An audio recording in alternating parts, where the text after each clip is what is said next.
Vamos voltar. Você estava falando que vamos começar do zero nossa conversa. Você falou que a sua formação foi de fisioterapeuta, né? E Uhum. que você fez faculdade isso fora de Itaperuna, né?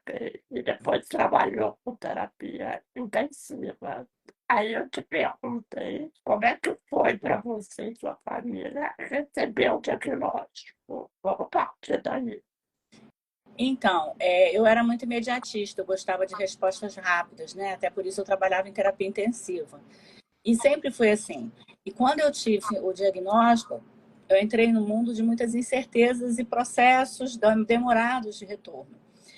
Mas assim, o fato é que no início, quando eu tive o diagnóstico, eu não conhecia nada sobre autismo. Então eu tinha duas possibilidades. Ou eu trazia, a gente já estava no Centro Universitário Redentor, né? Ou a gente trazia os tratamentos, as terapias para Itaperuna, ou eu me mudaria de Itaperuna, porque aqui a gente não tinha muita coisa. E aí a gente optou por trazer, a gente começou a fazer contatos, né? A gente já tinha o CACI, a Clínica Escola, então a gente começou a trazer profissionais especializados para atender em Itaperuna, enfim. Mas o que acontece, assim, quando você tem o diagnóstico e você não conhece muito sobre o autismo, é como se você entrasse numa montanha-russa com os olhos vendados. Você não sabe o que vai acontecer. Você tem fica o tempo todo em alerta, né? Esperando para ver o que vai acontecer, sem saber quais os próximos passos, assim. Que é um mundo muito novo, né?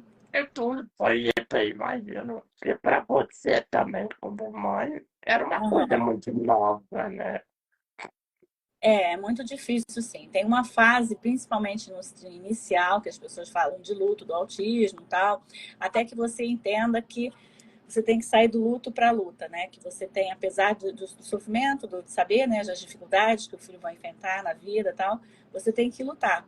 E aí é uma virada que precisa ser feita, né? E, Cláudia, para você, assim, como é ser uma mãe atípica?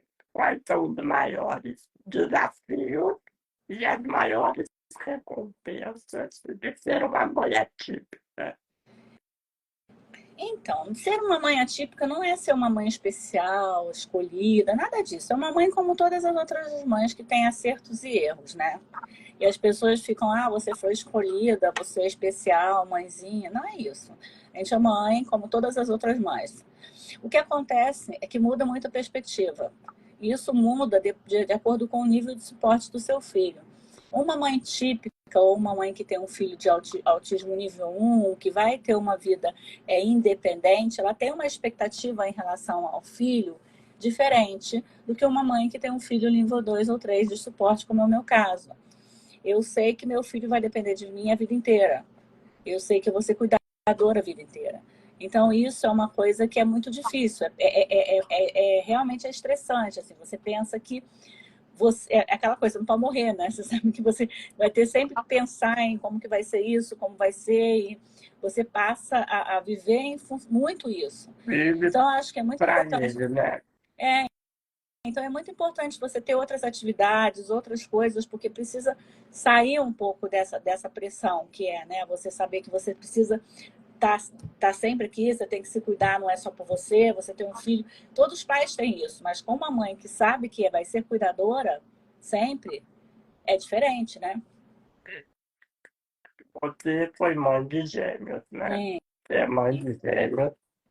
É, você recebeu o diagnóstico dos seus filhos ou do seu filho, que eu acho que é só o Dani que tem autismo, não é? O Você não sabe Paulo tem a memória. TDAH. O Paulo tem TDAH. Quando você que percebeu os sinais e foi atrás do diagnóstico, ou ele já foi diagnosticado muito cedo? Não, até os 2 anos ele não falava. E como eu não conhecia nada de autismo, eu achava que era normal. Todo mundo falava, ai, tudo bem, cada criança tem seu tempo, né? Aquela história. Com 2 anos, a pediatra dele pediu para que eu procurasse um neurologista no Rio para fazer o diagnóstico. O pessoal, a equipe de fono na época do colégio da Faculdade Redentor já tinha feito algum relatório para eu levar para essa neurologista, e o colégio também já tinha me apontado algumas coisas diferentes. Cheguei lá com esses relatórios, teve o diagnóstico, a médica me falou que ele iria ser esquisito, perguntou se tinha alguém esquisito na família, foi essa palavra que ela usou, e deu o diagnóstico de transtorno invasivo do desenvolvimento, que é autismo, né? Dentro do espectro autismo naquela época. E eu voltei sem saber nada o que fazer com essa informação, assim. Não sabia nada, a médica me apoiou muito naquela época, a pediatra, pesquisou, aí me falou sobre dieta sem glúten e caseína, aí eu fui parar em Campos. Logo depois, eu tive o diagnóstico no dia 2 de abril, que é o Dia Mundial de Conscientização do Autismo. Aí eu fui logo depois eu fui para Campos, assisti uma palestra com a Cláudia Marcelino, que também fez faculdade de nutrição lá na Redentor. E diante daquela palestra eu fiquei muito assustada, assim. E principalmente porque a neurologista tinha passado risperidona para o meu filho. Então eu saí enlouquecida atrás de um médico que trabalhasse com medicina integrativa, né? Na época era tratamento biomédico, né? Enfim, eu procurei uma médica no Rio e logo depois comecei a fazer o tratamento com a doutora Simone, que trata dele até hoje. A médica que você foi, ela perguntou se tinha alguém esquisito na sua família, né? A Perguntou. gente percebe o quão sensível são alguns médicos perante uma mãe que está recebendo um diagnóstico Ela perguntou se tinha sensível, alguém né? esquisito na família, que meu filho ia ser esquisito. A gente percebe a insensibilidade do profissional, né? E já que você falou do colégio, Cláudia, a gente levou, a gente já entrar nesse assunto e você, como surgiu a ideia do colégio para você? Então, quando eu tive o diagnóstico dos meus filhos, eles estudavam numa escola, uma escola que só tem o nível, a educação infantil, e eles eram muito, muito receptivos, me ajudavam. Pagava uma mediadora, eu pagava, mas tinha uma mediadora com ele. Mas eles não tinham, assim, a expertise, né? Eles não estavam acostumados a trabalhar. Eles não eram preparados, embora muito bem dispostos. Aí, a gente já tinha lá na Redentor o ensino fundamental 2 e médio. E aí eu já conversei na época com a diretora e falou, vamos trazer para Fundamental 1, que eu quero que o meu filho seja alfabetizado no Colégio Redentor. E aí a gente trouxe para a parte da alfabetização. Aí meu filho ainda ficou um ano na outra escola, porque ele ainda estava no primeiro ano, né? Aí terminou a alfabetização, teve uma turma de alfabetização que teve até já um menino autista. E aí no segundo ano de alfabetização do Colégio Redentor eu trouxe meus filhos. E aí até com a tia Jaque Martins. E aí a partir daí, logo depois que meu filho veio, começou a aparecer, as pessoas ficaram vendo que a gente estava fazendo as adaptações para receber o Nani, né, mediadores, trazendo a equipe para trabalhar. Então, assim, com essa movimentação toda, a gente já tinha feito uma conferência internacional do modelo DR Flowtime em Itaperuna. Então, assim, já estava com um know-how grande, né? Porque isso está com 6 anos, ele foi diagnosticado com 2 anos e pouco. Então, a gente já tinha avançado no CACI, na clínica, nas atividades do DR aqui em Itaperuna. Então, assim, quando ele foi para a alfabetização, começou a aparecer muita criança. E a gente começou a receber autista, enfim, várias crianças lá na clínica. Não, e tem uma coisa interessante a gente falar, que eu tive a oportunidade de conviver de perto com o Colégio da Redentor. E eu falo para todo mundo que nunca vi assim, uma estrutura igual era o colégio na época. E a adaptação de incluir o aluno, porque por mais que as outras escolas eles acabavam percebendo o aluno eram 100% adaptados para aquele aluno, entendeu? Eu via como o colégio da Redentor na época era preparado para receber qualquer aluno sem um aluno atípico ou um aluno normal, entre aspas, né? Uhum. Tanto é que nas mesmas salas de aula conviviam os dois tipos de criança. Tanto a criança com autismo, com deficiência, quanto uma criança que não tinha nada, né? Então, o que que acontecia? A gente tinha um olhar individualizado que mesmo o típico precisava de adaptação, entendeu? Era tão individualizado o olhar para as crianças. Mas só que, o Ricardinho, o que a gente teve lá foi um sonho, que é muito difícil a gente pensar em replicar numa outra escola particular. Isso. Porque a gente era vinculado ao Centro Universitário Redentor. Então, de certa forma, a Redentor, ela financiava o colégio, entendeu? A gente não tem como ter um colégio hoje, assim, uma escola, um colégio que seja só colégio, que não tenha um centro universitário junto. Ele não tem como manter o que a gente tinha lá.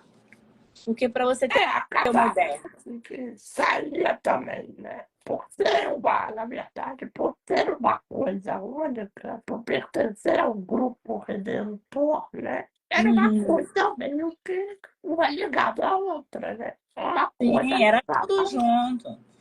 Era tudo junto mesmo. Então, assim, quando a gente chegou a ter, assim, a gente não tinha 300 alunos e tinha umas 90 mediadores. Não cobrava mediação dos pais e o valor que a gente pagava para o mediador era maior do que o valor da mensalidade do aluno. Então, aí dá para você ver que, assim, ela era um formato que ficou muito bom, funcionou muito bem, foi uma grande Mas escola. da conta não fechava, né? Não. Então, o que a gente tinha que fazer? A gente tem que aproveitar as coisas que a gente vivenciou ali, todos os profissionais que passaram por lá. E eu fico, às vezes, triste, porque eu vejo que alguns profissionais parece que não estão usando muito, sabe, o que a gente vivenciou lá. Assim, a gente, acho que uma das principais coisas ficou para alguns, mas não para todos, é a necessidade de estudo diário, sabe? Quase que diário, constante, sabe? De estar sempre se estudando, se capacitando. E hoje isso é uma coisa que eu vejo que não continuou em todos, né? Esse espírito não continuou em todos. Mas o olhar individualizado, isso eu acho que a gente precisa manter, independente da gente conseguir fazer um projeto tão grande quanto era o Redentor, como não, entendeu? Ou E, não. Cláudia, sabe um pouco da alfabetização do seu filho? Teve uma dificuldade na alfabetização dele? Olha, é difícil porque eu não sei em que momento que meu filho foi alfabetizado. Porque como ele entrou no processo de alfabetização e a gente cometeu o mesmo pecado que todas as outras pessoas, eu acho, que trabalham com alfabetização de autismo conhecem. É não presumir competência e não presumir o que ele sabe. Então a gente ficava martelando, como a resposta não era como a gente esperava de uma criança como uma criança típica, a gente errou muito martelando naquilo ali, naquele formato de alfabetização durante muito tempo. E eu vou te dizer que há um ano e pouco atrás, há um ano e meio atrás, isso mudou. Até então a gente ainda estava martelando no processo de alfabetização que não andava. E aí a gente teve uma experiência em São Paulo com a Simone Velasco, que é uma professora de RPM, que é um modelo que a gente está usando agora com ele. E a gente viu que ele não só estava alfabetizado, como ele era capaz de acompanhar o conteúdo da turma dele. Então, até a Giane colocou aqui agora, a gente tem que presumir competência dentro da idade dele. Então, ele está com 15 anos, a gente trabalha hoje com conteúdos de um menino de 15 anos. E ele é capaz de teclar, porque agora ele está entre a prancha do RPM, que é uma prancha com alfabeto, e teclando no computador. Mas ele é capaz de teclar qualquer palavra, é alfabetizado, mas a gente não sabe exatamente em que momento ele foi alfabetizado. Como foi esse processo, entendeu? Então, Cláudia, então qual seria, assim, na tua visão, o método mais certo para alfabetizar uma criança que apresenta um espectro autista? RPM. Porque ele presume competência. É um método que está chegando agora no Brasil. A Giane, que está aqui assistindo essa live, ela é a segunda brasileira que mora no Brasil, ela é uma das segundas, né, formar com a formação de RPM. E as pessoas não conhecem isso, as pessoas imaginam que a criança autista tem alguma questão cognitiva, e a maioria das vezes não tem. E a gente nem consegue saber exatamente se tem ou não. Então, a gente tem que sempre partir do princípio de que ele é competente, de presumir competência, trabalhar dentro da idade dele. E se você pensa numa criança de 5, 6 anos, que é a idade que ele vai ser alfabetizado, já trabalhar dentro do modelo do RPM, presumindo competência daquela criança. E na clínica, Ricardinho, agora a gente tem crianças pequenininhas assim, que estão já no modelo RPM com a Giane, que é a nossa psicóloga lá, que está fazendo o nível 2 do modelo já. É interessante a gente falar sobre isso também, sobre o colégio, que você alguma vez, você ficou com medo do colégio Redentor ser rotulado como colégio só para pessoas com deficiência? Eu nem fiquei com medo, não, isso aconteceu. Porque as pessoas, assim, eu tive, olha só que situação complicada. A gente teve famílias que não tinha sem nenhum filho com uma deficiência, digamos assim, mas que os filhos estudavam lá, né? E adoravam o fato de ser um colégio inclusivo pelas experiências que o filho vivia vivendo com outras crianças, né? Pelo quanto aquilo fazia bem para o filho típico, normal, dito normal dele. E a gente tinha famílias que botava o filho que era deficiente, né, que tinha alguma necessidade especial, no Colégio Redentor e os outros filhos numa outra escola. Então, assim, o preconceito, na verdade, vinha até das próprias famílias com filhos autistas. Entendeu? Então, assim, não dá para entender, não. Pergunta para você.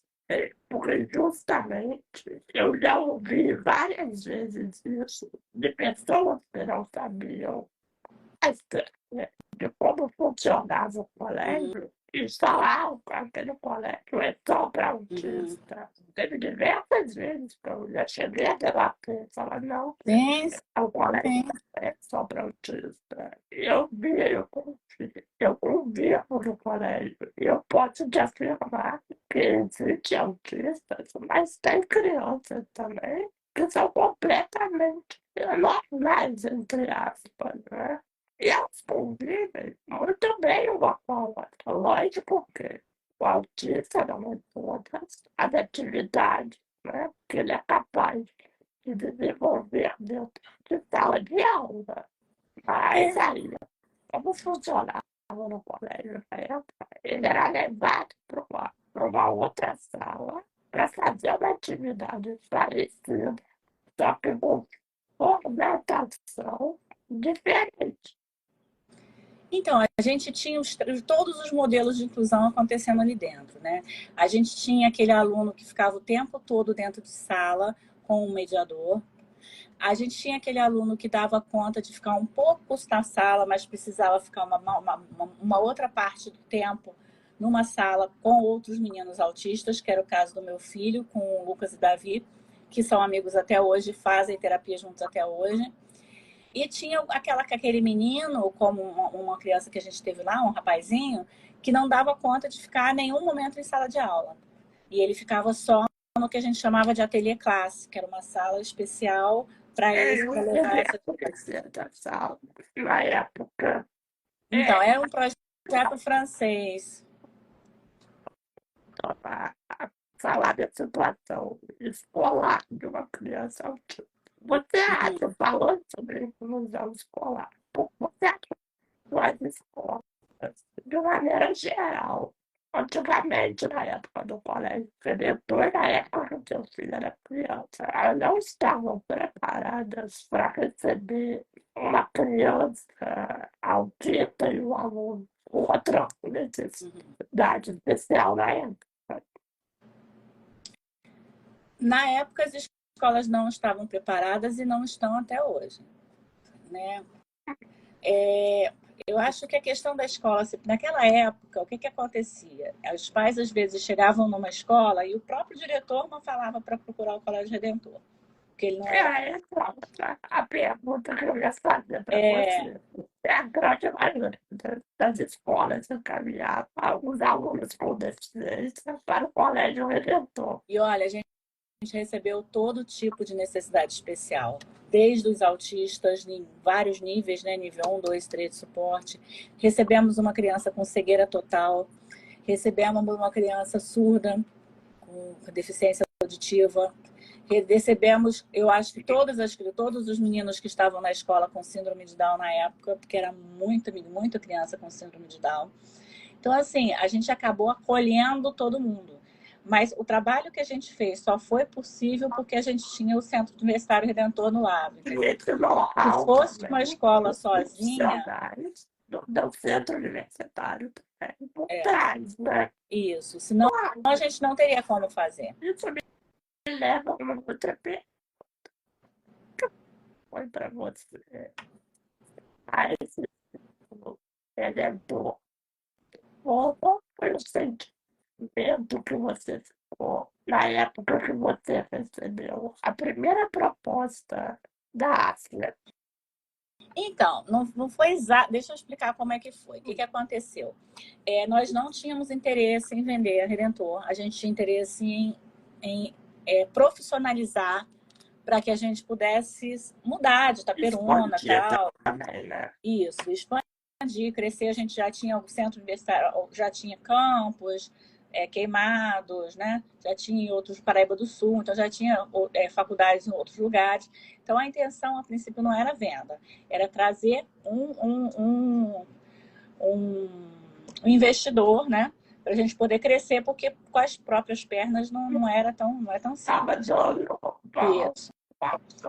Que vocês viam que o grupo Redentor podia ter, né?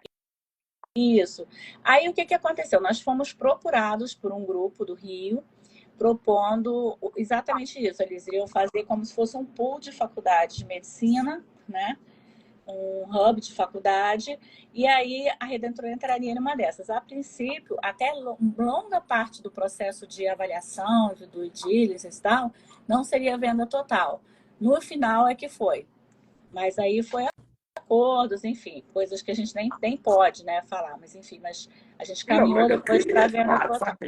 Não é nem a questão burocrática, eu queria saber da parte sentimental sua, porque Então, você ajudou a crescer, né? Como você, vamos dar um exemplo, que a diretora do projeto criaram uma semente que você, junto com seu pai e seu marido, plantaram essa semente e viram aquela semente crescer, né? E dar fruto. O que foi a parte sentimental de deixar aquela árvore que você ajudou a construir para trás?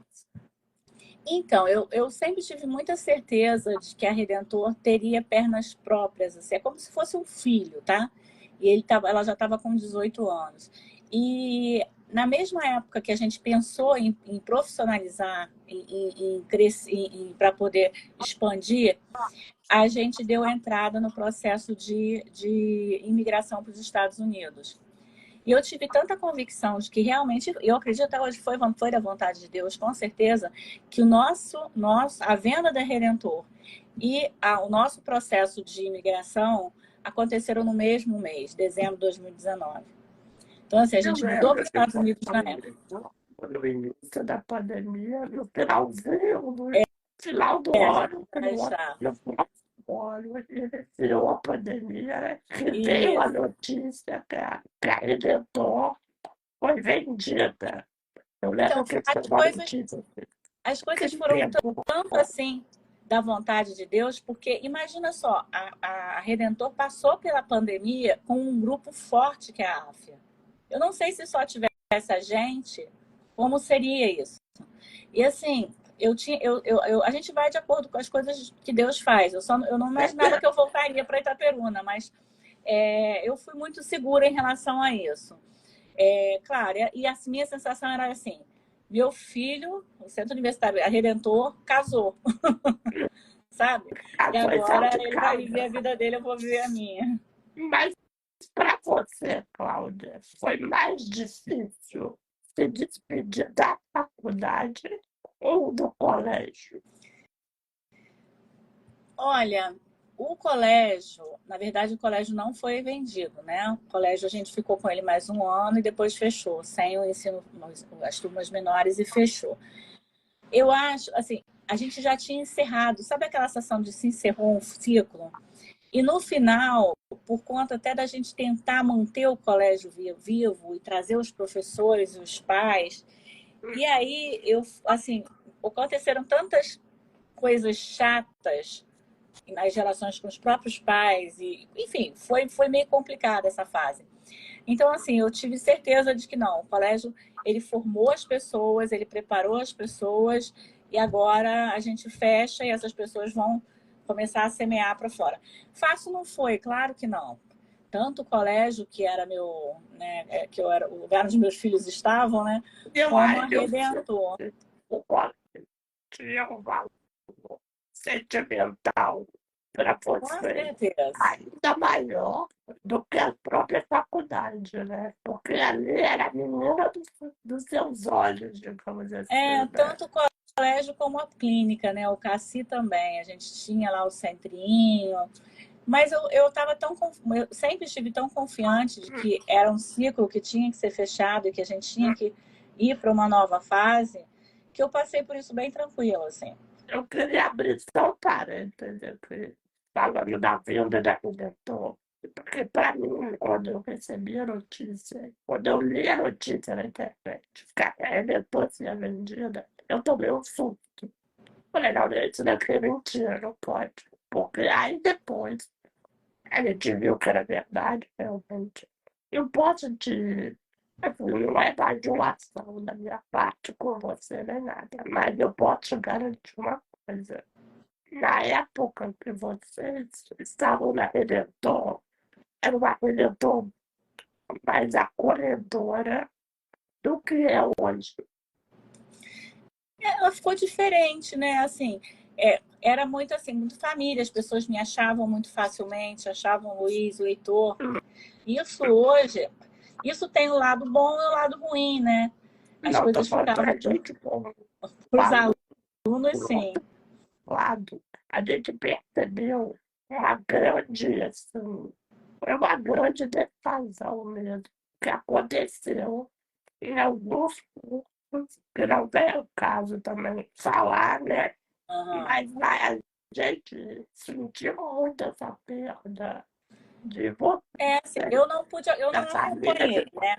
Depois que a Redentor fechou, como eu mudei para os Estados Unidos e logo depois teve a pandemia, então só eu não vim aqui, né? Porque não dava para vir, como eu acabava não acompanhando tanto, porque uma das coisas que você faz normalmente quando você vende uma empresa desse porte é que você precisa ter um afastamento, né? Porque senão você, então, questão legal, isso, juridicamente, até até questões juridicamente você contratuais. sabe, é.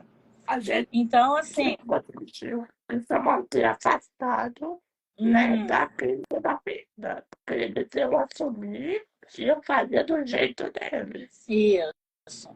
E assim, eu vejo a Redentor hoje no prédio novo, assim, eu não conheço o dia a dia mais, né? Mas vejo como uma faculdade muito forte em Itaperuna e que está fazendo o caminho dela diferente do caminho que a gente fazia na época, né? Não, De forma diferente, mas muito mais se profissionalizada. não te garanto, se não continua o mesmo ensino de qualidade que era na sua época. Foi mais o que a gente sentiu de mudança, foi a questão burocrática, entendeu? Porque às Ah, vezes dá um problema, a gente não tem, resolve rapidamente, como resolvia antes, entendeu? porque naquela época os proprietários estavam aqui, Dá muito no pertinho, né? dia a A dia. tomada A de gente era decisão era muito. aqui. Dá muita rotina. A gente encontrar com você, por exemplo, nos corredores da faculdade, o seu amigo Luiz Adriano, o seu próprio pai também, né? E, cara, Agora isso é longe, né? Não tem mais esse contato hoje próximo. é tudo burocracia, né? Vem de cima para baixo, né? Mas E para você, como foi a decisão de mudar de país? E qual foi o principal motivo da escolha dos Estados Unidos? Então, a gente já viajava para lá, né? Não com tanta frequência, mas a gente, quando tinha oportunidade, a gente ia. A gente começou a conhecer algumas pessoas lá, ouvir um pouquinho sobre a questão da inclusão, o próprio modelo DIR que a gente usava aqui era americano. E eu acreditava que lá parte, principalmente para os meus filhos, lá seria melhor. E não é ruim, assim, nós mudamos por causa disso, querendo coisas melhores para os filhos, né? A gente acaba vivendo muito nisso.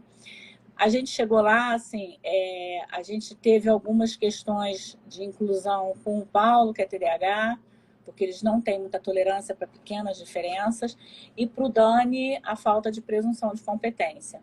Mas não foi esse o motivo da gente ter voltado, por exemplo. Né? A gente passou bons momentos lá, teve boas experiências. O Paulo aprendeu inglês, assim, imagina, o dia inteiro na escola, de 9 às 4h30. O inglês dele hoje é perfeito. Dani também aprendeu. Mas a gente acabou ficando sem suporte lá. A Na gente levou uma... verdade, o americano, ele não é igual o brasileiro, que é mais acolhedor, né? Eles são as pessoas mais frias, né? Lá, assim, existe sim preconceito contra latino, entendeu? Os meninos, os brasileiros ficam mais entre brasileiros na escola. A não ser que a pessoa tenha mudado para lá muito novinha, a criança tenha ido muito novinha e tenha inglês, né? Mas quando chega maior, existe preconceito. Não são realmente como os brasileiros, mas são muito simpáticos, muito agradáveis. Mas é uma cultura diferente, né? É uma cultura muito diferente do brasileiro. Mas acaba que a gente convive com brasileiros lá. Eu fazia parte de grupo de oração com brasileiros, conheci vários brasileiros.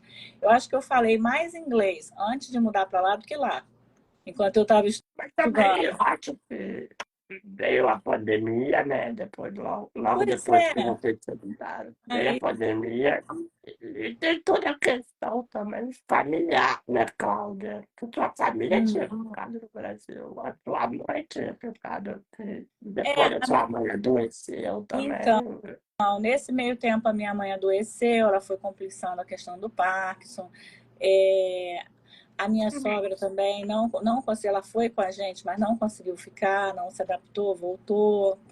Então, assim, começaram a ter essas coisas, e aí realmente a gente tinha os meus pais aqui, meus sogros, né, que voltaram para Niterói, mas quando a gente voltou para Itaperuna, eles vieram para Itaperuna e estão aqui quase pertinho da gente. E minha mãe, depois do Covid, ficou bem complicada, tá em home care. Então, assim, juntou essa necessidade de voltar por conta da família e a questão da falta de suporte lá, né? Eu fiquei E muito você, sozinha. Cláudia, você chegou a cogitar com a sua falta em tentar abrir algum outro tipo de projeto voltado para a educação inclusiva? Então, eu não tenho nenhuma pretensão de abrir uma escola, mas eu tenho muitas pretensões em ajudar as escolas, principalmente as escolas públicas, porque a gente vê que é o lugar que a gente vai melhor conseguir fazer a inclusão. Uma escola privada não tem Você perna para isso. tem o plano de montar tipo uma assessoria para ajudar a implementar projetos de inclusão em escolas públicas. É, pode ser alguma coisa assim. Porque o que aconteceu, Kat? Quando eu voltei para o Brasil, voltei para Itaperuna, eu procurei a Secretaria de Educação na época, querendo trabalhar gratuitamente. Juntei até algumas pessoas próximas que estavam dispostas a trabalhar. Por uma série de motivos, que não vem definitivamente ao caso, isso não aconteceu. E aí eu abri a clínica, a Helpers, né? Eu chamei a Jeane, chamei mais algumas pessoas, a gente abriu a clínica para começar os atendimentos. Logo depois a gente conheceu o RPM. E aí a Jeane e a Cida, que são as duas que são professoras de RPM de lá, se especializaram, né, estão caminhando na formação. Então, assim, hoje Eu vou às escolas, normalmente, até assim, sem cobrar. Por exemplo, tem escola lá em Boa Ventura. Eu fui agora há pouco tempo numa escola e eles têm crianças não, adolescentes, né? Que já estão no 6º, 7º ano e não são alfabetizados. Então, assim, eu estou ainda procurando como eu posso ajudar. Eu já levei algumas crianças são atendidas na clínica, a gente faz o processo de alfabetização desses meninos que, de certa forma, até estão ficando para trás, né? Porque estão no 4º, 5º, 6º ano sem ser alfabetizado. E as terapias de autismo, né? Principalmente dentro do modelo do RPM. Eu queria te fazer uma pergunta. Eu não sei se você já assistiu aquele seriado americano, The Good Doctor, que é a história de um médico autista. Eu queria que você falasse um pouco isso, sobre isso e a questão. O seriado mostra muito o lado de como o autista pensa e age.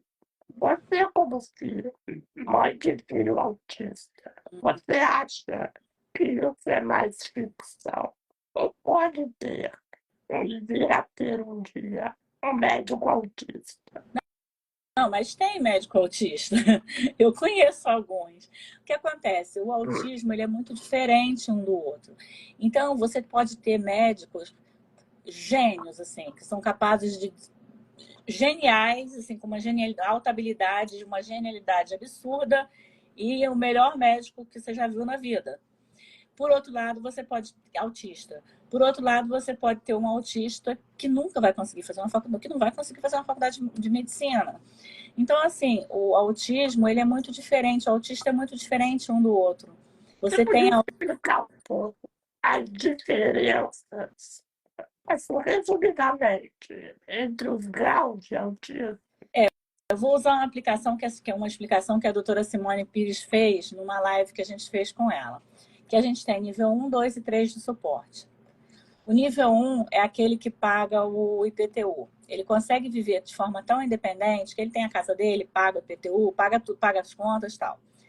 O nível 2 é aquele que vive dentro da casa, mas ele não consegue dar conta de pagar as contas. Ele não paga o IPTU. Consegue fazer comida, consegue se virar mais ou menos, mas não tá.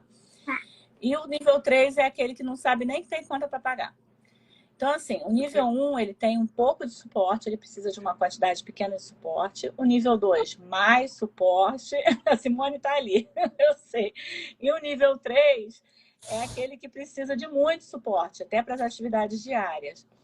Mas só que eu acho essa classificação, doutora Simone, horrível, porque ele parece que são só 3 níveis de autismo. Ali tá, mas só que um autista do nível 1 pode ser absolutamente de um outro autista. E um pode ser absolutamente independente, o outro pode ter outras questões. Então, assim, nunca dá. Você falou do The Good Doctor, por exemplo, ele é um autista. E aí você tem vários outros retratados, né, na televisão. Ela também achou que achou uma falha. Então, assim, existem vários outros autistas absolutamente diferentes do outro. Então, nunca vai ter um personagem que vai representar os autistas, entendeu? Porque eles são tão diferentes um do outro. Nível 3 do suporte. Meu filho é nível 3. A gente vê alguns autistas nível 3 que convulsionam, que são agressivos. O meu é safado, mas não é agressivo, entendeu? Ele tem umas coisas que às vezes inspiram um, mas ele não é uma criança agressiva. Então, assim, um é completamente diferente do outro. Então, não dá para descrever simplesmente como nível 1, 2 e 3. É muito pop, na minha opinião, isso. Não descreve o autismo. E Na eu época que vejo, o... eu vejo isso muito. Eu quanto mais você socializar o seu filho autista com a sociedade e com as outras pessoas, mais ele vai desenvolver dentro da limitação dele, né? Eu até faço um paralelo com uma reportagem que eu vi uma vez no Profissão Repórter. E a mãe tinha um filho autista e ela mantinha o jovem acorrentado. Aí eu separei. Eu até falei na época sobre isso com a minha família. Eu falei, gente, você não tem uma pessoa acorrentada. Ela vai viver como um bicho. Ela pode não ser autista, porque ela vai desaprender de conviver em sociedade. Então, na verdade, antigamente, que as pessoas não conheciam menos ainda do autismo, né? Não conheciam nada quase. Isso acontecia mesmo, né? Tem esses relatos das crianças que ficavam acorrentadas. É inadmissível que isso aconteça hoje ainda, mas em alguns lugares as pessoas ainda não conhecem. E assim, o próprio autista, como ele vai ficando mais velho, a doutora Simone mesmo tem alguns pacientes adolescentes, adultos já, autistas nível 1 de suporte, que moram sozinhos, tal, que eles acabam ficando mais na deles, porque ficaram ficando mais reclusos, porque eles têm, sim, uma dificuldade de socialização. Então, eu gosto muito de pensar num autista socializando com outro autista. Claro que ele vive na sociedade típica, ele tem que, né, se socializar, mas eles acabam identificando as mesmas necessidades. Eu não sei se você já viu, Ricardinho, o meu filho com os dois amigos dele na clínica. Eles, às vezes, pulando na bola, brincando. A gente sempre coloca alguma coisa deles Eu lá. algumas postagens que você compartilhou. Então, eles se reconhecem, sabe? Eles têm as mesmas características parecidas, então um ri da dificuldade do outro. Mas, assim, é muito bom quando eles encontram outros autistas parecidos que eles possam trocar mais. Eu gosto disso, apesar E de a eu gente viver numa lembro, sociedade, né? Cláudio, de uma coisa que aconteceu na época que eu ia muito no colégio da Redentor, era um pão carinhoso, eram as crianças autistas com as pessoas. Eu, assim, tive uma vez, eu já comentei isso, que quando eu entrava no colégio, ele queria ficar empurrando a minha cadeira para baixo, para cima, e se alguém até chegasse e tirasse ele de empurrar a cadeira para levar para a sala de aula, por exemplo, ele achava ruim. Ele queria continuar empurrando. E eu vi um pouco carinhoso ele dizendo, porque eu acho que tem um rótulo muito grande ainda e um preconceito, que eles falam que o autista não demonstra carinho, que o autista é agressivo. Não, pelo contrário, eu vi as Eles são crianças lá no colégio, verdadeiros. eles são extremamente carinhosos. E E eu eles vi são o verdadeiros, eles não carinho, fingem carinho, né? e eu vi o carinho das outras crianças Com ele. com eles, tá? O cuidado das crianças relativamente normais, né? A gente não pode falar também o que é É, a gente normal. chama de típico, né? Neurotípico. E eu vi o carinho e o acolhimento dessas crianças com as outras crianças que tinham uma necessidade especial. O acolhimento que eles tinham, né? Se preocupam, é. E assim, as crianças que passaram por lá ficaram muito marcadas. As crianças típicas, né? Estão normais, ficaram muito marcadas. Elas lembram com muito carinho do colégio. E fez uma diferença muito grande na formação desses meninos. Eu acho que os pais não perceberam, talvez, como que isso é importante, né? Conviver com o diferente. E não só dos autistas, mas com todas as outras crianças. A gente tinha muitas, né, outras situações lá. Agora, o autista, ele não é anjo, não é santo, mas ele é verdadeiro, né, no que ele sente, no que ele expressa. Normalmente eles têm muita dificuldade de simular. Então, assim, quando eles chegam para te fazer um carinho ou querem ficar próximo, é porque eles realmente querem. E eu Não via muito isso carinho. também, os carinhos do Deltita com as mediadoras. Eles Uhum, abraçavam ela, faziam carinho nela. sim. E tem uma coincidência muito grande entre mim e seu filho, Cláudia. Porque eu acho que você nunca. Eu vi que o seu filho hoje, ele estuda no caminhar. É, E o caminhar foi a primeira escola que eu estudei quando eu era criança. bacana. Porque a minha Elas mãe, são muito bacanas. minha mãe, quando eu nasci, e quando ela passou também por médicos, tudo. muito insensíveis, como você passou, né? De falar para ela, né? Teve médicos que falaram para minha mãe que eu iria morrer antes dos 5 anos de idade. Eu não Nossa. chegaria a 5 anos. Eu não chegaria a 10 anos. E hoje eu tô com 28. Entendeu? Então a gente vê sensibilidade. E a minha mãe teve muito receio de me colocar no colégio com medo do preconceito. Porque a mãe quer o quê? A mãe quer proteger o filho, né? E Uhum. o que é que o filho passe por nenhuma situação de preconceito. Sim. Ainda mais quando o filho é de alguma forma é diferente, né? E ela lutou muito. E teve uma pessoa na época que foi que era minha fono, na época que eu era criança, que era Suzete, que era uma profissional excelente da Peruna. Eu Pois. não sei se você conheceu ela, conhece ela. Uhum. Suzete, ela fez parte da minha vida dos anos durante a minha infância. Ela parou, ela ultrapassou o profissional para ser uma pessoa da minha família. E ela Eu conheço. vestiu a minha mãe, ela falou, não, você tem que colocar ele no colégio, ele tem que ir para a escola. E o primeiro dia de aula, a minha mãe me largou chorando lá. Mas ela viu que as crianças do caminhar e os professores me acolheram. Eu não ia sofrer nada lá.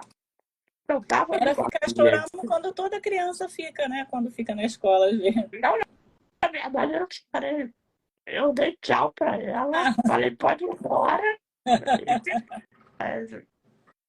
Então, Ah, caminhar fez parte durante uma boa parte da minha infância. E, ele marcou muito a minha vida por situações de uhum. saúde. Eu tive que sair do colégio muito cedo, eu tive que passar a estudar em casa por conta de ordem médica. Uhum. Era um ambiente que não estava me fazendo mal, que eu estava suscetível a várias infecções, e eu passei a estudar em casa. E eu sempre me preparei para o dia que eu ia voltar a estudar, que era quando eu fosse para a faculdade. Foi na Sim, época, curso de direito. foi na época que eu te Sim, conheci. E eu fui sim. até Lembra da você Danusa? para me explicar minha situação. E você falou para mim, eu lembro até hoje, que cara, fica tranquilo, que sua vaga está garantida. E você passou também a fazer parte da minha história. A Redentor fez parte da minha história. Eu estava falando hoje com a minha mãe, o quão grato eu sou com tudo que você fez por mim durante a Redentor, durante o teu período da Redentor. Nossa, foi muito bom ter lá. A gratidão, para mim, é a melhor coisa que o ser humano pode ter com o outro, Cláudia. E eu fui muito grato por todas as vezes que eu precisei e você me atendeu. Eu fui grato por você ser a primeira pessoa a postar no meu blog na época. Né? É, eu lembro do blog. Eu Tem fui muita grato história, né, pelo Ricardinho? meu, pelo meu primeiro emprego que eu trabalhei durante muito tempo na Redentor, né? Hum. Então, isso faz parte da história da gente. É, e você da nossa, né? Não, não só da minha pessoal, como a da Redentor também, né? Agora a AFIA, isso tudo a gente foi construindo E junto, claro, né? como uma mãe pode reconhecer que o seu filho tem um espectro autista, ainda jovem, tem Olha, sinais que ele apresenta. olha, eu acho, eu diria assim, um bebezinho de 4, 5 meses que não olha para a mãe durante a mamada, que é agitado demais ou calminho demais, que faz movimentos ou dá aqueles sorrisos meio fora de... Eu acho que qualquer alteração no tônus, ou é muito molinho, ou fica muito... Já procura qualquer alteração no desenvolvimento. A gente tem os níveis de desenvolvimento infantil, os marcos do desenvolvimento, que eles precisam ser respeitados. Não existe, cada criança tem seu tempo. A criança ela tem seu tempo, cada um diferente do outro, claro, mas dentro dos marcos. Então, assim, qualquer alteração nos marcos do desenvolvimento tem que ser apontado, e se o médico falar que não é nada, que cada criança tem seu tempo, procura outro médico. Eu acho que a mãe percebe isso. Criança que não olha nos olhos, a criança que é agitada demais ou calma demais, que chora muito, que não gosta de colo, que chora demais na troca de fralda. São muitos sinaizinhos que já vão dizendo, epa, tem alguma coisa errada nesse desenvolvimento. Porque às vezes você pega isso no início, você começa a atender e trabalhar desde pequenininho assim, os resultados são muito melhores. Isso muda o prognóstico.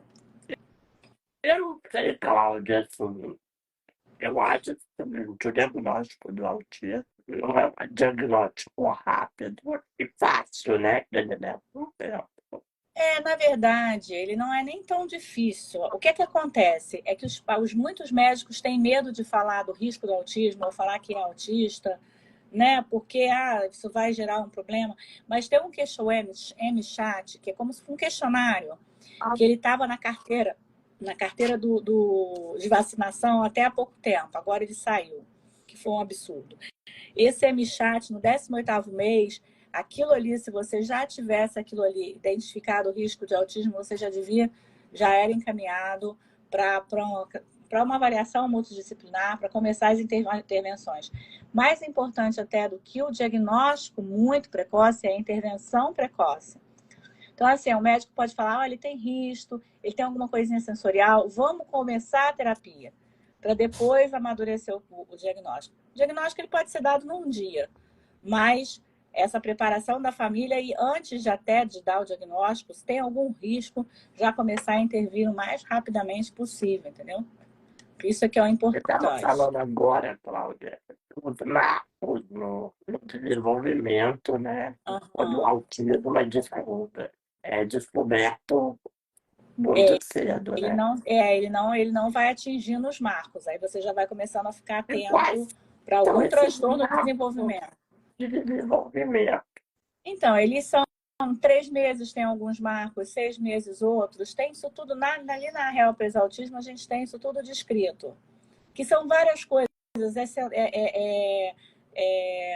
Olhar a mão, levar a mãozinha na mão, no rosto, sabe? São vários marcos. Que aí você tem que ficar atento nas tabelas, né? Dentro do desenvolvimento. E se sair daquilo ali, você já vai procurar alguém para fazer a intervenção.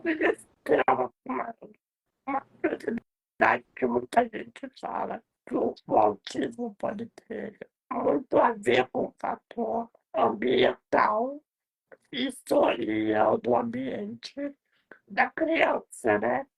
Você acha que isso tem a ver com alimentação, com o tempo de tela que as crianças ficam excessivamente ligadas na tela Eu acho que 24 horas? assim, eu não acho que eu particularmente não estou falando, nem estou falando como mãe, tá?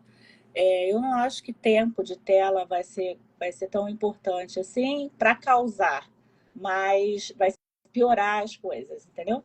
Mas existe sim um componente genético e um gatilho ambiental, né? E que esse gatilho ambiental tem uma série de coisas, desde durante a gravidez, a mãe, alguma coisa que a mãe coma, alguma, sei lá, tem uma série de cuidados que você tem numa gravidez para autista, né? Para a mãe não ter um filho autista, que são coisas que podem junto com a questão genética, desencadear o autismo.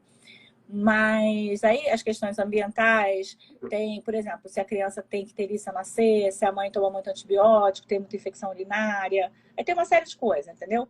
Comer comida japonesa, comida com mercúrio, contaminação por mercúrio, enfim, uso de Tilenol, acetilcisteína, tem uma série de coisas que podem estar relacionadas com isso, com essas questões ambientais e a questão genética.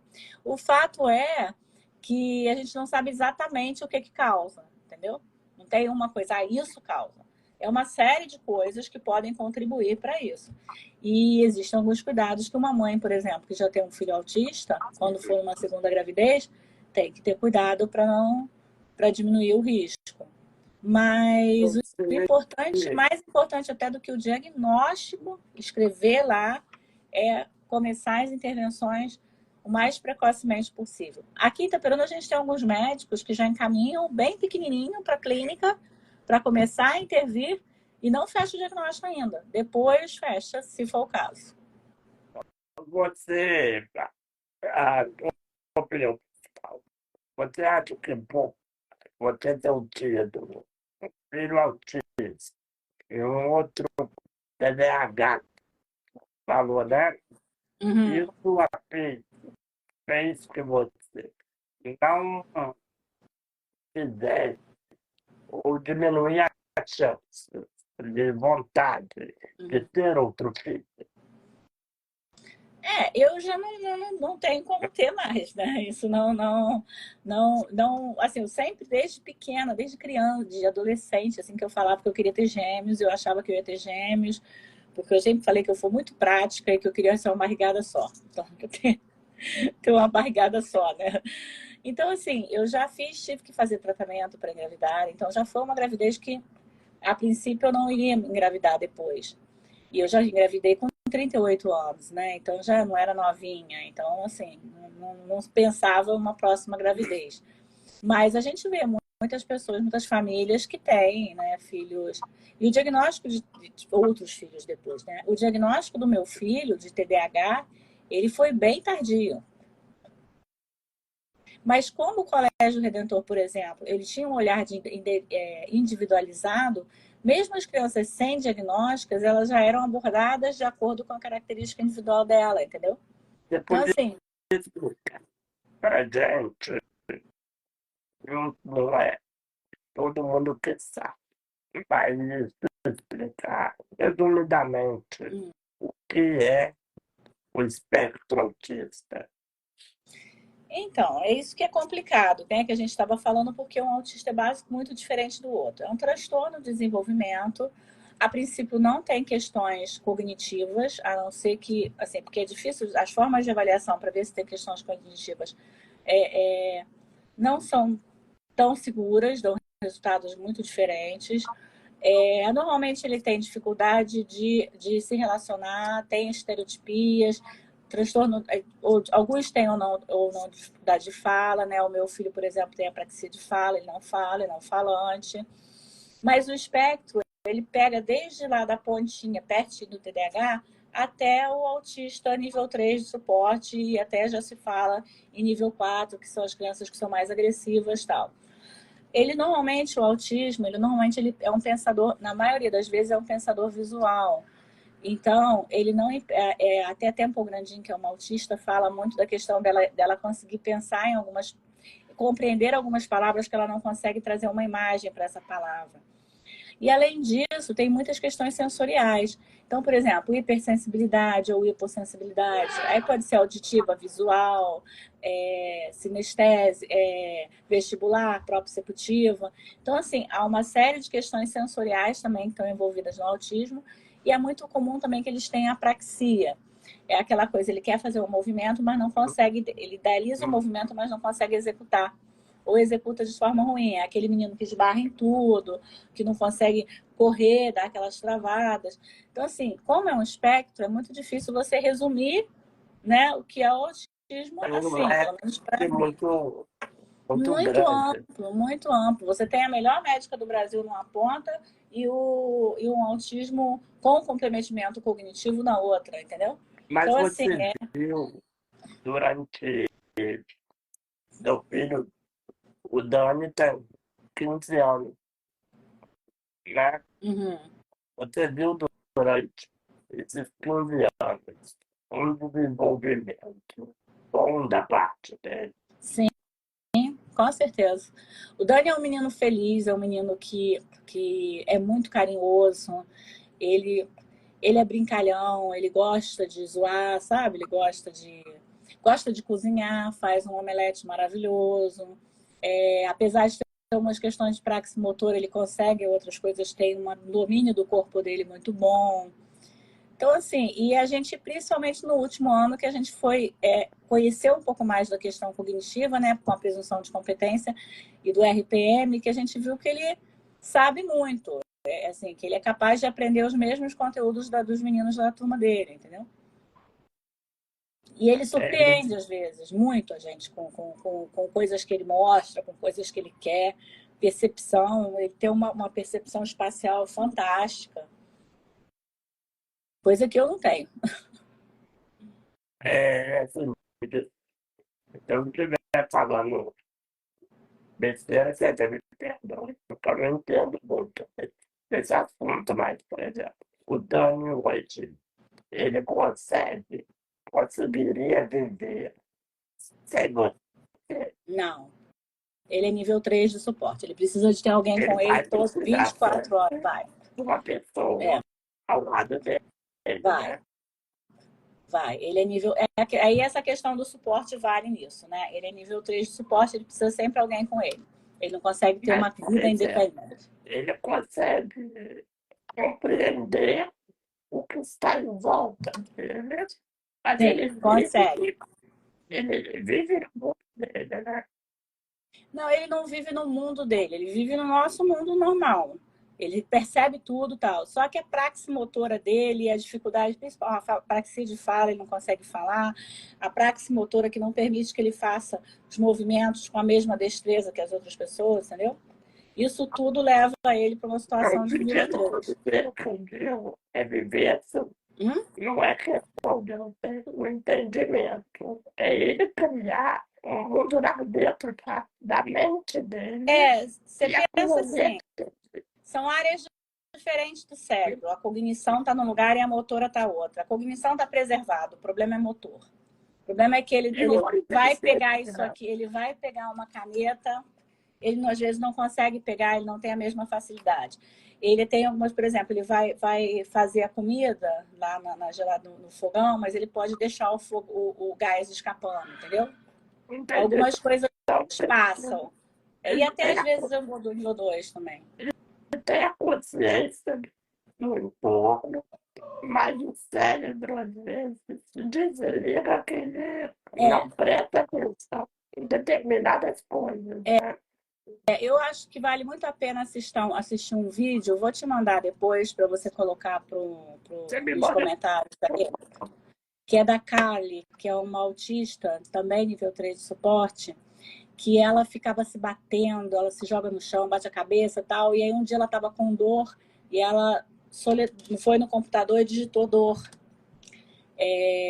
dor no dente, né? Uma coisa assim. E aí viram que ela sabia, que ela era capaz de teclar. É uma história belíssima, porque eles foram vendo que ela era... o pai que achava que ela era uma menina que não entendia nada, ele olhava para ela só da deficiência e ele passou a enxergar uma menina sapeca por trás daquela dificuldade. Então, é uma questão muito mais, as estereotipias às vezes atrapalham. Então, assim, é muito mais motor do que cognitivo. Do jeito, Sensorial e motor. do jeito dele, consegue se comunicar, né? E aí eles às vezes se comunicam teclando ou mostrando no stencil, né? Numa prancha assim com as letras.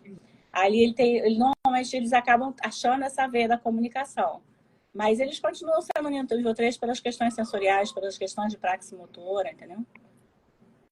Cláudia, eu queria que você explicasse um pouquinho a diferença entre o TEA, para quem não sabe, é o transtorno do espectro autista, para o TDAH.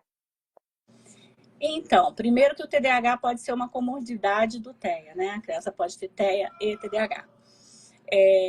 O TDAH é um transtorno de déficit de atenção e hiperatividade. É uma forma como se fosse um não funcionamento da questão do córtex frontal, né?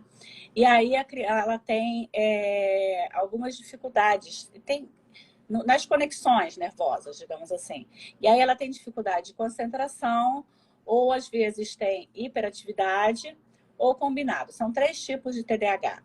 É o desatento, muito desatento, que ele tem muita dificuldade, o cérebro... Na verdade, não é nem dificuldade de atenção, porque ele não presta... É porque é muita coisa no cérebro. É como se o cérebro tivesse ligado, sabe? O tempo todo, com muitas informações, muitas ideias, e aí ele não consegue focar. Porque quando é alguma coisa que ele se interessa, ele se foca muito bem. Outro é muito hiperativo, que é aquele que não consegue ficar parado, fica andando. E ele pode ser combinado, que é o transtorno de déficit de atenção e hiperatividade, que é o combinado, que às vezes cursa também com impulsividade, né? Ele não consegue controlar, e às vezes ele joga uma coisa ou fala uma besteira. Imagina aquela pessoa também que fica idealizando, e depois na hora de Não executar consegue se perde. concluir, né? Isso. Não consegue Esse é bem o perfil do TDAH. né? Que eu tive Não consegue ter o diagnóstico há pouco tempo. Sabe o que eu acho que se eu procurar saber, capaz de eu ter também, porque eu tenho uma dificuldade grande em concentrar em uma coisa só. Por exemplo, eu consigo fazer 2, 3 coisas ao mesmo tempo. Por exemplo, eu ver um filme no computador e ver na televisão e conversar e entender os 2 filmes. Mas na hora que eu vou me concentrar em uma coisa só, para ler, por exemplo, um livro, eu tenho dificuldade. O TDAH é aquele clássico que quando começa a ler uma página, depois tem que voltar a ler a página toda de novo. Exatamente. Quando eu chego na última linha, eu ia ter que voltar na primeira para lembrar o que era. E se passar, eu brinco de se passar um mosquito, o meu período acompanhando o mosquito voando, esqueço o que eu tô lendo. Tudo. Mas isso é exatamente isso. Dificuldade de ficar focado, né? E, Cláudia, você, assim, vamos voltar lá atrás um pouco. Quando você recebeu o diagnóstico, em que mudança, qual foi a principal mudança na sua vida pessoal e como foi para sua família receber esse diagnóstico? Então, antes do diagnóstico, quando a gente estava com todos os relatórios para ir para o Rio, para conversar com a médica, já com a suspeita de transtorno invasivo do desenvolvimento, que é o TEA, eu tive aquele momento de chorar muito e pedir a Deus, se pudesse, não que não fosse isso, tal. Mas, por outro lado, que se fosse, eu ia encarar e claro que tive 1000 recaídas no meio depois disso, mas foi mais ou menos o que a gente fez, né? Eu e meu marido, a gente fez como se fosse um pacto. Não, a gente tem isso, mas a gente vai ser feliz e a gente vai tratar o nosso filho da melhor forma possível. A gente vai correr atrás de tudo para ele. E assim, o que a gente conseguiu, a gente acabou replicando, né, com outras crianças aqui em Itaperuna, né, passando também, né, fazendo aqui. E para a família, eu não sei se já caiu a ficha até hoje deles. Às vezes eu acho que não. Não sei se eles têm a consciência exata do que é. Porque eu tive muito mais contato com você, com o Luiz Adriano e com seu pai, né? Sim. Doutor Heitor, como é que você desvia aceitar isso tudo? Então, eu acho que eles não têm, nem ele, nem os meus sogros, eu acho que eles não têm exatamente a consciência do que é o autismo. Porque não convive o dia inteiro, né? Mas, assim, em nenhum momento... a minha mãe foi quem foi mais próxima, mas depois ela ficou doente, né? Aí não, ela sempre foi aqui mais ligada ao Dani e ao Paulo. Mas eu acho que eles não sei se têm uma consciência exata do que é. Estava falando de A minha que irmã você tem. Hã? e o Luiz Adriano fizeram um pacto na família de mesmo com diagnóstico. Ser feliz, né? Isso. Como Claro que tem vocês, momentos. Claro como que tem. vocês dois se adaptaram a essa nova realidade? Assim, como eu falei, é fato, né? Uma montanha-russa com os olhos fechados, né? Que tem momentos leves, tem momentos mais difíceis, mas assim, a gente tenta levar isso da forma mais natural, porque a gente vezes tem gente que fica assim, ah, mas a gente tem que separar. Eu queria que meu filho não fosse autismo, autista, eu amo meu filho, não amo autismo. O autismo faz parte do meu filho. Não dá para separar. Então, eu amo meu filho exatamente como ele é. Apesar das dificuldades, né, que a gente tem, às vezes ele fica mais agitado, né? A gente está passando por uma fase assim agora. Mas eu amo eu não queria mudar nada nele.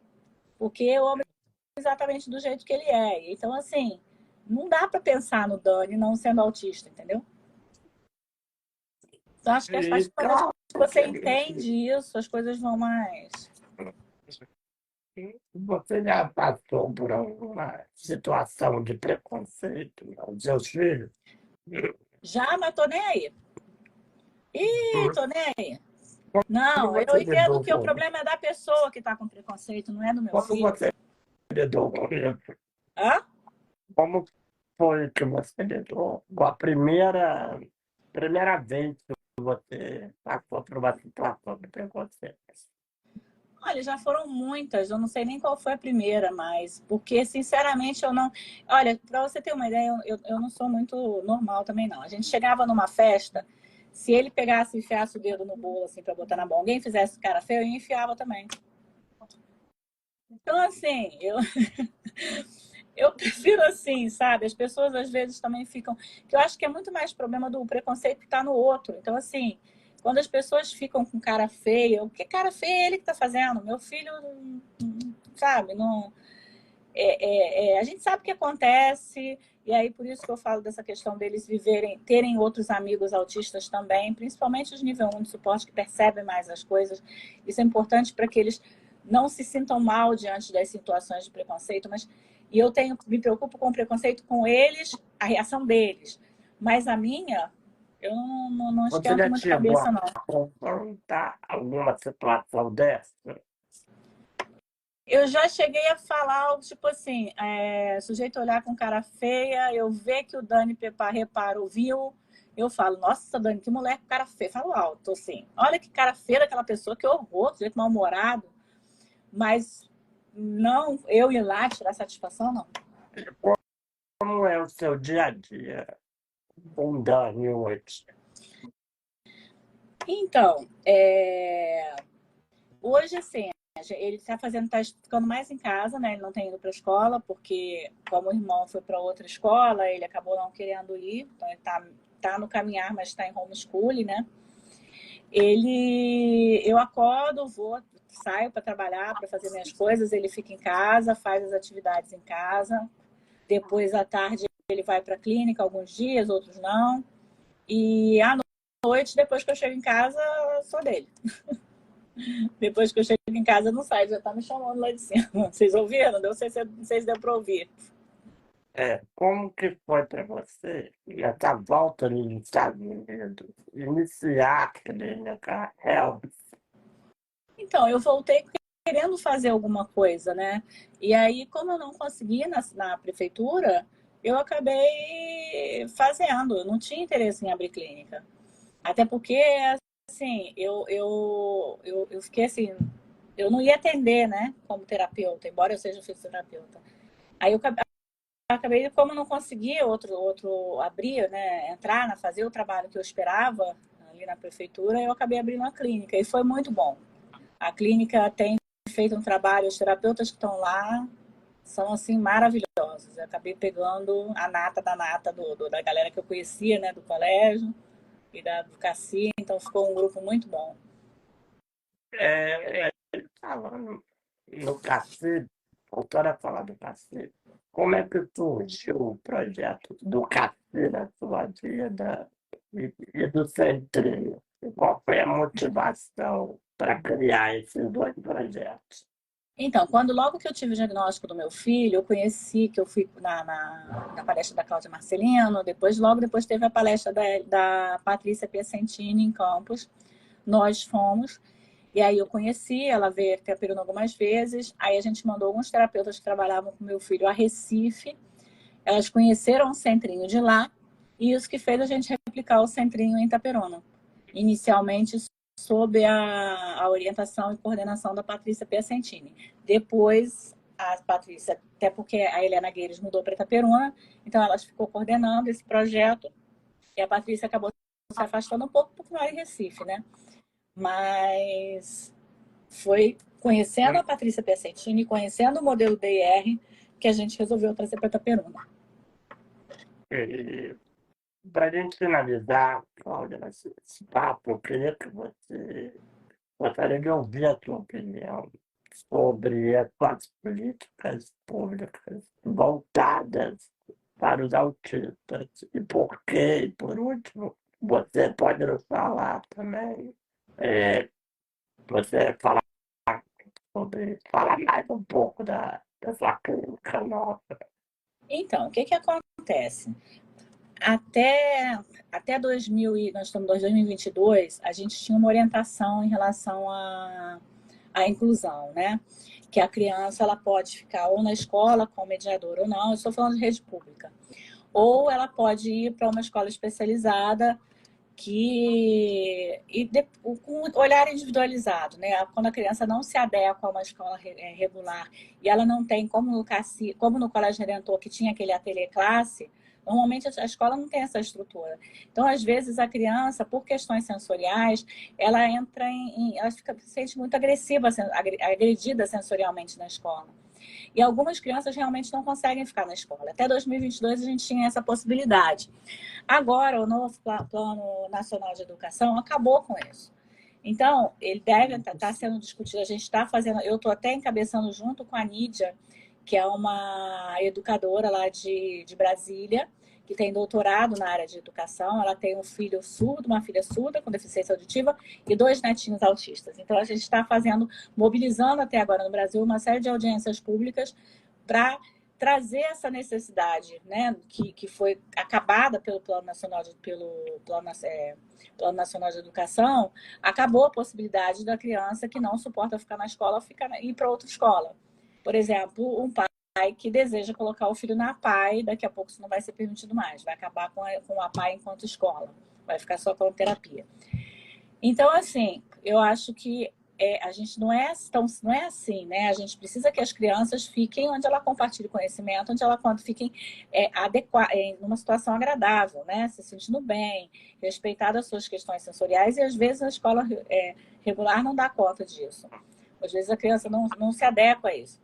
Então, isso é uma coisa que eu tenho feito muito agora, e estou até indo amanhã para o Rio, para a Secretaria de Educação, que a gente está discutindo a possibilidade de uma audiência pública na LERJ. Então, assim, eu estou envolvida com isso, que é a gente não permitir que a gente feche essa necessidade das escolas especiais e dos ambientes especiais de aprendizagem até o homeschooling.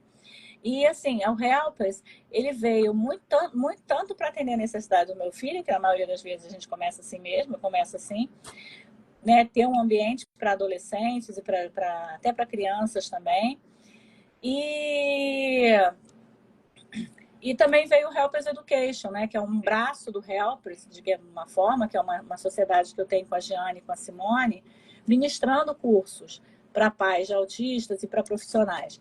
E nós temos, por exemplo, hoje, cursos gratuitos para pais de autistas. Então, tem cursos com a doutora Simone falando sobre tudo, do que é autismo, as comorbidades, transtorno de sono, uma série de coisas que são as comorbidades do autista, curso gratuito, está na plataforma da Agatis Play, que é a plataforma lá do meu pai, né, no Rio.